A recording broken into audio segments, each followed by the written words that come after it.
Welcome to Mental Health Monday. My name is Mick Coyle. Coming up on the programme this week, talking to people about suicide is a key objective of this campaign. That we have to make it a part of what we discuss because it's a part of us as a species. Looking at that photo, you wouldn't have any idea what was actually going on behind his smile, because he looked happy, he looked content, he was very much exactly the same person that we'd always known. You know, I think that everybody has an idea in their head of what suicide looks like, but it's actually not true. And I think this challenges that a lot. And I'll be reminding you how you can make connections with mental health organisations within your community. It's Mental Health Monday.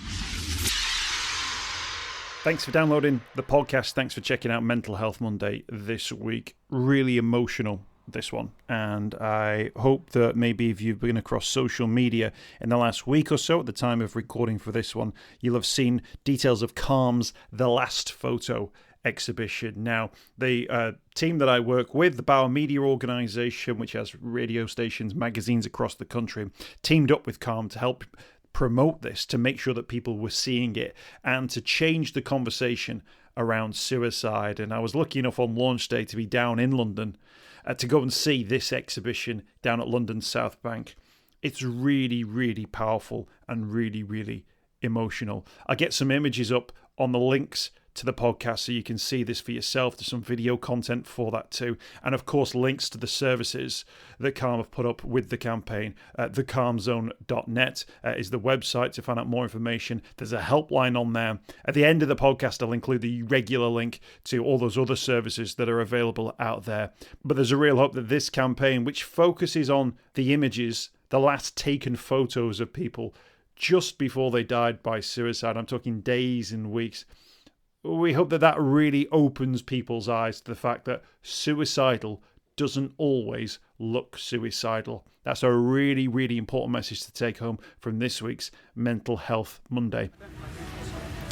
It's home with the UK's conversation about mental health. Welcome to Mental Health Monday. My name's Mick Coyle. We're live actually on London's South Bank today for a new exhibition from the Campaign Against Living Miserably. You might know them as Calm. The last photo is exactly as it is described. It's the last images of people taken in the days and weeks before they went on to take their own lives. And those photos have been created into one huge exhibition on the banks of the River Thames.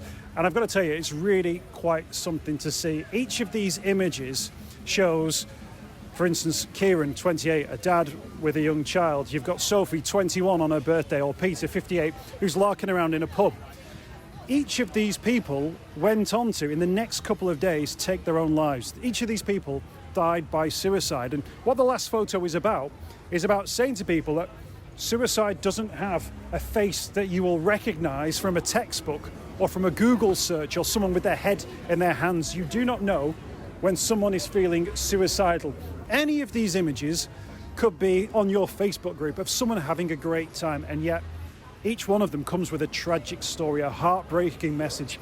It's a really important conversation that suicide is a conversation we need to have, because just to look at someone doesn't let you see that they might be having suicidal thoughts. We've got to open up that conversation, ask people if they're feeling suicidal, and really open up that whole issue around our discussions of our mental health, discussions around suicide, smashing the stigma and smashing the taboo. Now, a couple of interviews on the way. Simon Gunning, I've just actually caught him down at the exhibition. I caught up with him at the start of the week. Now, Simon is the CEO of Calm. Now, Simon's a really top guy, and this has been a sort of a real passion project for him, if you like. We'll hear from him in a few moments' time. Plus, one of the Calm ambassadors, Gill, you might know her as a Love Island winner. She was here at the launch as well, and she's going to tell us about why she's so keen to get involved and support this campaign.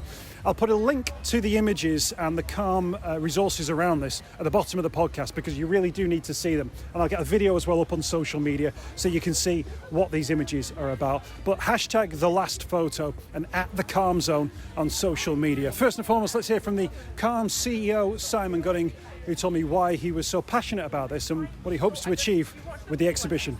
Yeah, well, it's something that I've heard, having done this job for 5 years, so many times, which is when we talk about somebody who took their own life, that the people that are left behind will say that it came out of the blue, that it was a complete shock, that quite often the person was the life and soul of the party. They seemed to be fine. Everything seemed to be working out for them.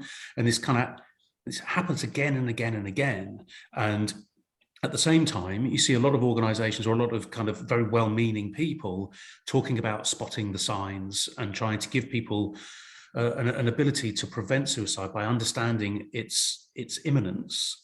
And one of the pieces of insight that we worked up with our clinical advisors was that there are just not signs. So often there are no signs to be spotted.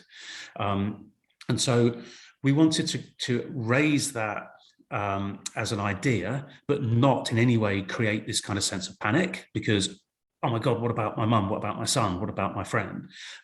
Or a sense of kind of impotent rage where, oh, I don't know what to do about this then. You've given me this awful information. But what we needed to do was make it very clear that suicide can affect anybody, and people don't look suicidal in the way that I would suggest. Do a quick Google image search of suicidal person, and it's everybody has got their head in their hands. You know, it's exactly as you'd imagine that imagery to be. Look at the imagery in the last photo. These people are, on the face of it, enjoying life. Maybe they are enjoying life at that moment, and suicide came very shortly afterwards. But what we need to be able to do is understand that maintenance of the people around us, whether they're feeling great or whether they're feeling awful, is doable, is achievable, and is something that is very, very important. In terms of that, when people see those images, and some of those images, as you say, look like there's my mate having a night out. That's what we look like when we're going out, or that's what we look like in a photo. Do you think there's a danger that some people will see that and it'll compound that idea, that they'll think, well, yeah, how would you know? Like, what can you possibly do if you've got a photo like this? Well, and that's the reality of the situation. So when we understand that as a reality, that suicide can affect anybody, we then need to give the tools. And so every part of the campaign, whether that's the physical exhibition on the South Bank, which is going to be really impressive with these 50 huge images down the South Bank, or whether that's the amazing film that has been put together using video, which is just mind-blowing and awful and brilliant, whether it's the huge amount of great partners like you, and in print and in television and in out-of-home advertising. All of those places, it's all about solution. So everything has a QR code on it. Everything pushes to our dedicated content on our website, which is about equipping people with tools. You raise the issue and then you provide the solution. And there's one of the key solutions, which I think people are reticent and perhaps misunderstand, is talking about suicide. And that's a very different thing. Suicide and mental health, they're not the same subject. They sometimes, they Venn diagram, but they're not the same subject. And I think I mentioned I've done this job for 5 years, and as I come to say the word suicide, there's a little teeny tiny handbrake comes on in my mind still, even with doing this job. When we allow it to stay in the dark, we allow it to prosper. When we bring it out into the light, it doesn't like it. And talking to people about suicide is a key objective of this campaign. That we have to make it a part of what we discuss, because it's a part of us as a species. It's such a huge issue, and I wonder whether or not, if you do see these images and you do look at that, each person will kind of see something a little bit different, because of course the images, of course, are all different, but everyone's perception or everyone's point of view of suicide, where it comes from, how you perceive it, will be slightly different as well. So I think that's going to be one of the interesting reactions. How do you think people will respond when they see the pictures? I think for me, one of the overwhelming takeouts of the images and of the film are that they don't comply with what we think suicide looks like. I mean, sorry, that is absolutely obvious, isn't it? But they humanize these people. They're just instantly likable because they're like us. There's actually what somebody in the film bears a physical resemblance to my son, which I find very, very jolting. But it's so important that we understand that people that die by suicide are not over there somewhere. They're not the Google image results. It doesn't happen to other people. It happens to us as a society. It happens to us as groups of friends and colleagues and teammates. It happens to us as families. And so, the perceptions of each individual, I think, is it's devastatingly sad, but it's also incredibly powerful because they're us. They're not something else. They're us.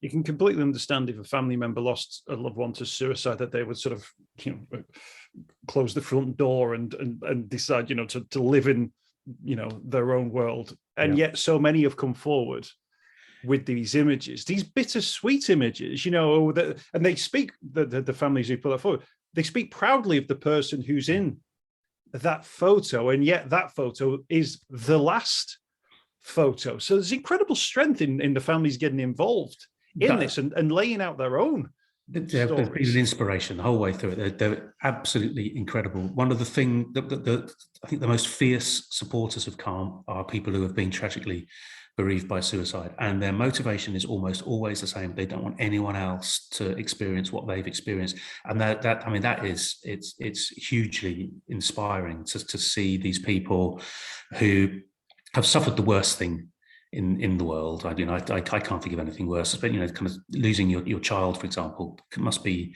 the most terrible thing to have to live with.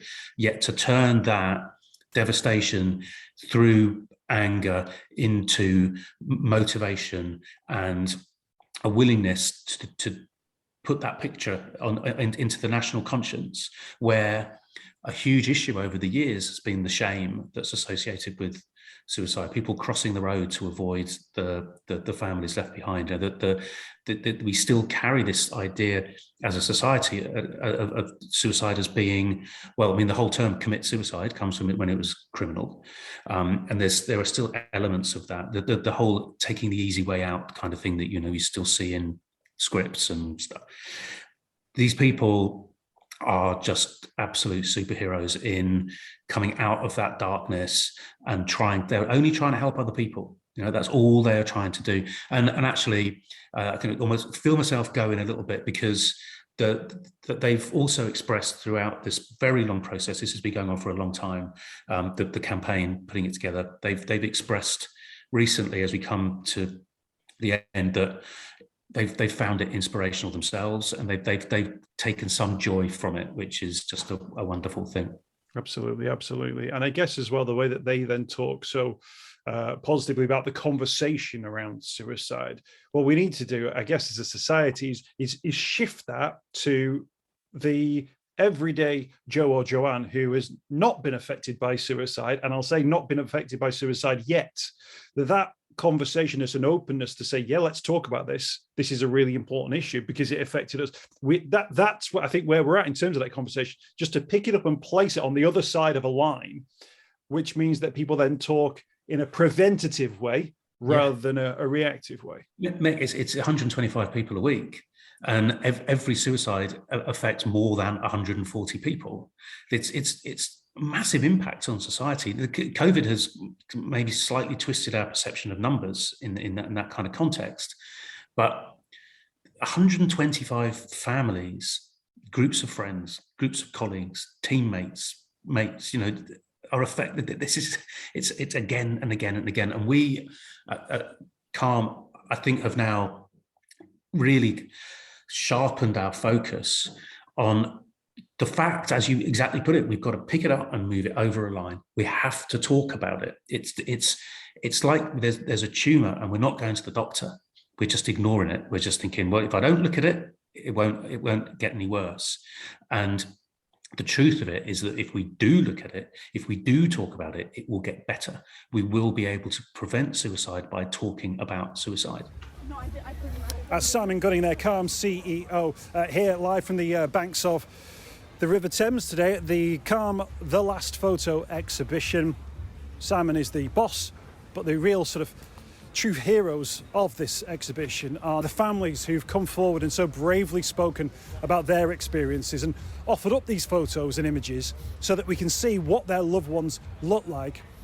And again, to show that suicide doesn't have a face, that this could be anyone at any time. and it's a conversation we absolutely need to have. And some of the families shared the story about why these images were selected by them. In the photo, Dad's got a big smile on his face. There were no signs at that time to say that 4 weeks later he would then go on to take his own life. You can almost feel the happiness that was radiating from him, yet deep down inside he was desperately trying to hide from the world how he was really feeling. And looking at that picture, he was doing a very good job. My dad, on the outside, to a lot of people, was very happy, very content with life. He was doing really well, so outgoing. Maybe looking back now, everything wasn't as it seemed. I think he was fighting a lot of battles internally that we couldn't see. That photograph is him looking happy, looking straight into the camera and smiling. We love it because that's Alex, and he looks just like we remembered him. Happy, full of life, full of future. Looking at that photo, you wouldn't have any idea what was actually going on behind his smile, because he looked happy, he looked content, he was very much exactly the same person that we'd always known. The last time I saw him was in the canteen at UEA exactly a week before he died, and he was about to go to a lecture, and he just said, "I love you, Mum, my pretty mama," and those were the last words he ever said to me. Just absolutely heartbreaking. Testimonies there from the families here. I'm looking at a picture of Chris, 44. He's posing with a T-Rex. Chris sadly no longer with us. Adam there, laughing and joking. He's got a flower in his hair, 18 years of age. Josephine, 67 years of age, died by suicide. She has got the face of someone who you would work with, who you'd live next door to. Absolutely, it's a real tragedy. And those families, a huge credit who've been left behind to share these images and share those stories, to tell the stories about suicide. I mentioned there's been a lot of celebrity support for the last photo exhibition, among them Amber Rose Gill. She won Love Island. She joined me and I caught up with her at the start of the week to hear a little bit more about why she was supporting this campaign and how she responded when she saw it for the first time. When I first went up to it, I sort of didn't know how to feel. It was really emotional, and so powerful. And yeah, I was just really overcome with quite a lot of different emotions when I first saw it. And yeah, it's really beautiful, to be honest. It's really, really beautiful. I suppose the whole point of the last photo is designed to challenge us, isn't it? To think, well, would you have spotted an issue in someone like this? And I guess when you're presented with an image of someone and know that within days or weeks they went on to take their own lives, I think it's supposed to make us feel a little uncomfortable. And I think that's important, isn't it? Yeah, I think there's nothing wrong with feeling uncomfortable. I think in this day and age, we have to put ourselves in uncomfortable positions in order to make sure that everybody's, aware, because I don't think that people are aware. I think that everybody has an idea in their head of what suicide looks like, but it's actually not true. And I think this challenges that a lot. And it's really important to sort of show things like this, because then it's like, actually, this person was happy. This person was happy. Friends and family, they're just normal. They're just like a normal person. And it sort of lessens the detachment, I think, because I think there's a certain detachment. We think that someone that would commit suicide would look, down or depressed, or they wouldn't be very happy or whatever. And it's just not true. So I think that challenges that massively.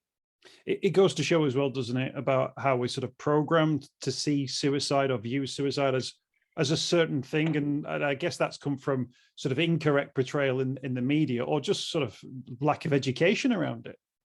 Yeah, and I think that creates the stigma as well. I think because people have this thing that they've made up in their mind of what they think something is, that makes it harder for people to open up and speak about how they're feeling, because there is this sort of bubble around it where somebody might not feel comfortable to share that with their family and friends. And I guess that's the thing about what we take forward from this, about how we have those conversations. As you've sort of become more sort of mental health aware, what have those sort of experiences been like for you in terms of trying to get that conversation right and trying to encourage people to sort of engage with it? It's really difficult, but for me, I find the way I've just I've just decided with my platform, I'm just going to be real, I'm going to be honest. And I don't want to paint this picture that I'm perfect, because then I think I'm putting out the wrong message to people. So I think along this journey of becoming more aware, I've just decided what I put out there is more authentic as well.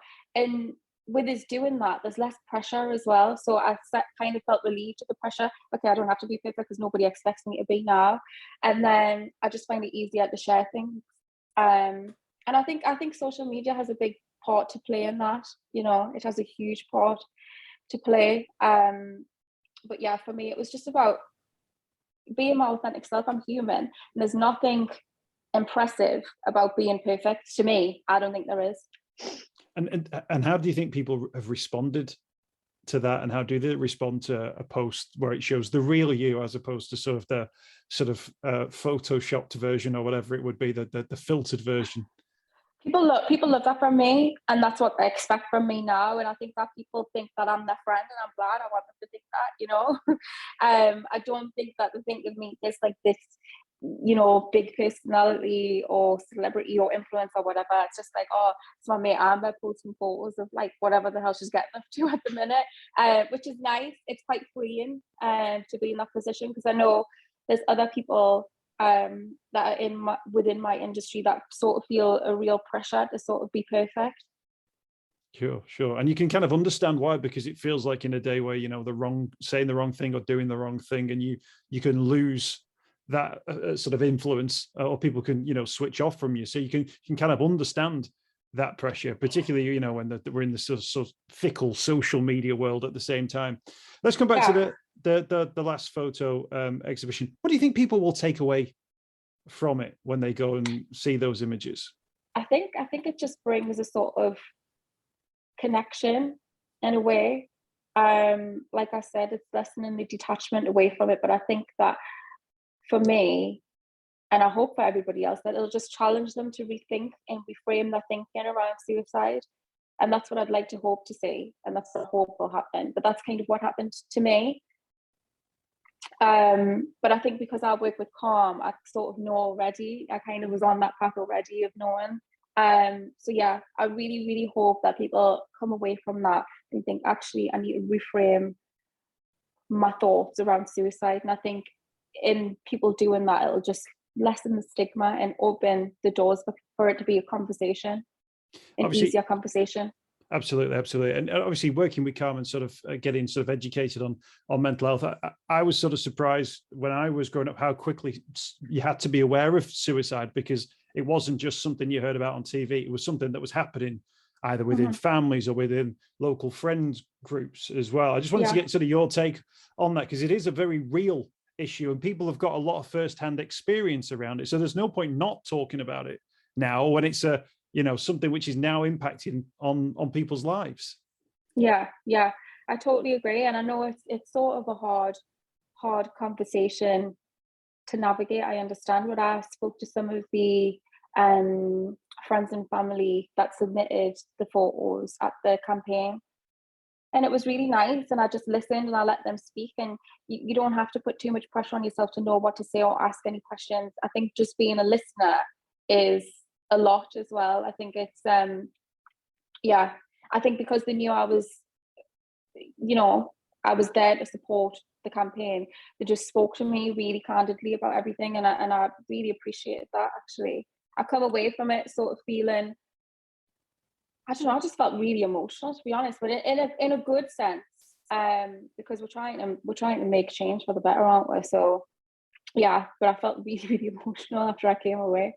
And that's one of the things I touched on with Simon Gunning, the CEO of Calm. I was saying that we need to get the conversation about experience of suicide almost out of the hands of those who've experienced it firsthand and into the mainstream population. There's a thin line, but those who've had to cross the line have experienced terrible, terrible tragedies.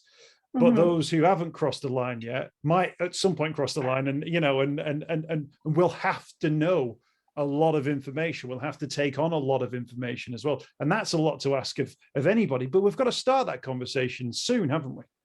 Yeah, definitely. I think the conversations just need to start now, really, because then, like I said, it helps in sort of prevention as well, you know, like just with it not having such a big sort of negative energy around it, or like negative connotations or stigma around it, it'll just be good. It'll just be good as a for the good of everyone is basically what I'm trying to say. For the good of everyone, you know, it'll open up conversations if people are feeling that way. It'll open conversations for sort of family and friends to have conversations with other people, you know.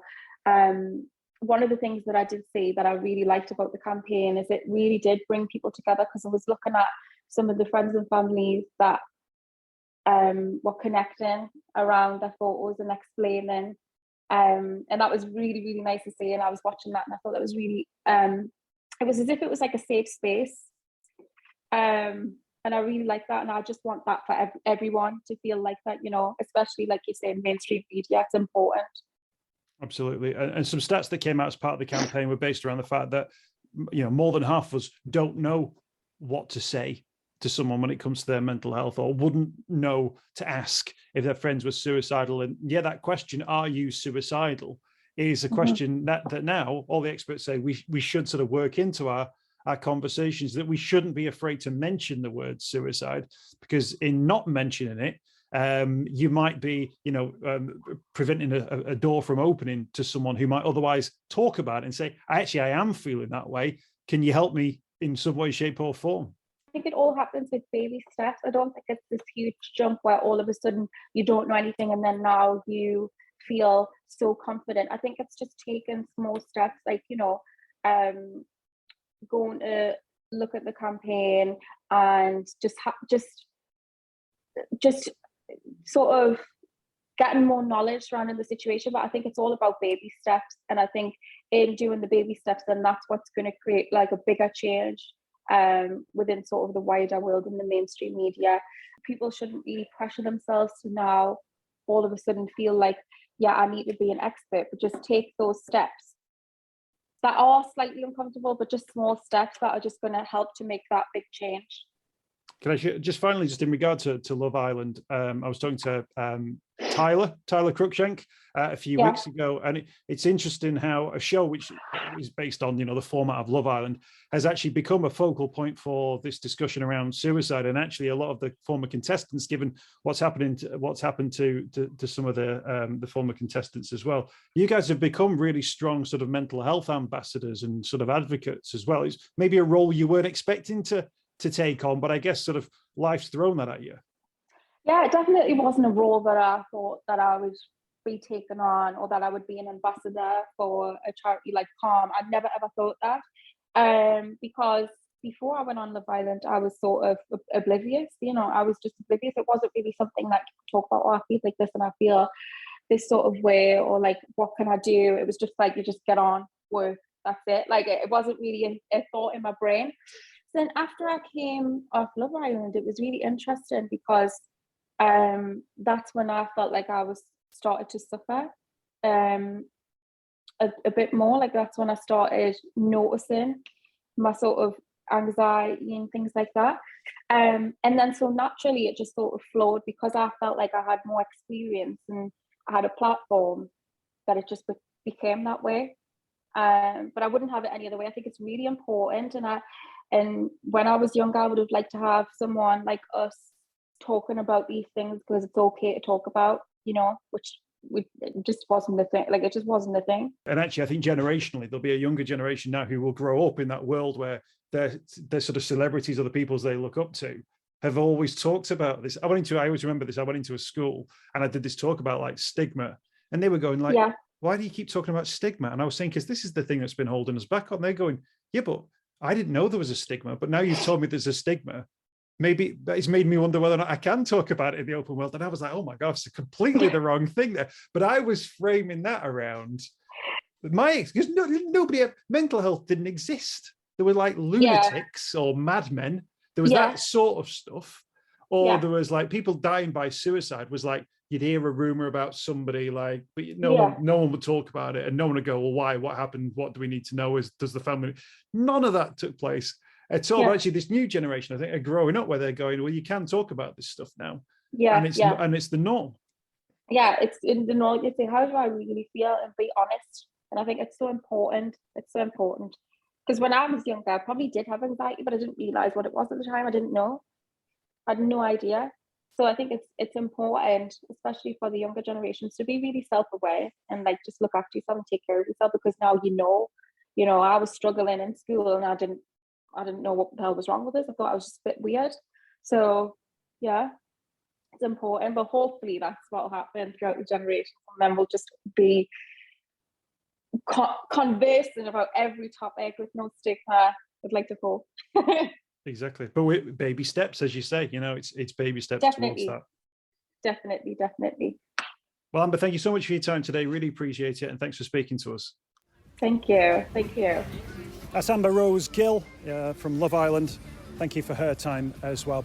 What I'll do for you this week is put a link to the Calm website on the bottom of the podcast, so you can check out some of the content around it. The images you'll find all over the social media as well. Hashtag the last photo. And thanks so much to Calm for partnering with us to really tell this story. It's been really powerful. I think it's struck a chord with a lot of people as well, that you do not recognize or you do not know if someone is having suicidal thoughts. They can look like you or I. They look like any of the people in these photos. The last photo. And thanks for your time. Thanks for checking out Mental Health Monday this week. I hope you've enjoyed this week's podcast. Thanks for checking out Mental Health Monday. My name is Mick Coyle. You can find me on Twitter at Mr. Mick Coyle. You can also find me, Mick Coyle, on Facebook as well. Don't forget, if you want to speak to somebody about your mental health, you can do so. The Samaritans, free to call on 116 123. You can find mental health services where you are. Just look for the Hub of Hope. Type in your postcode. It'll find those mental health services close to you. And for support in a crisis, you can text SHOUT to 85258. That's if you're experiencing a personal crisis, you're unable to cope and need support. Shout to 85258. That's a text line. Do get involved in those services. In an absolute emergency, always remember the number to call is 999. Thanks for downloading the podcast this week. We'll be back next week with more Mental Health Monday.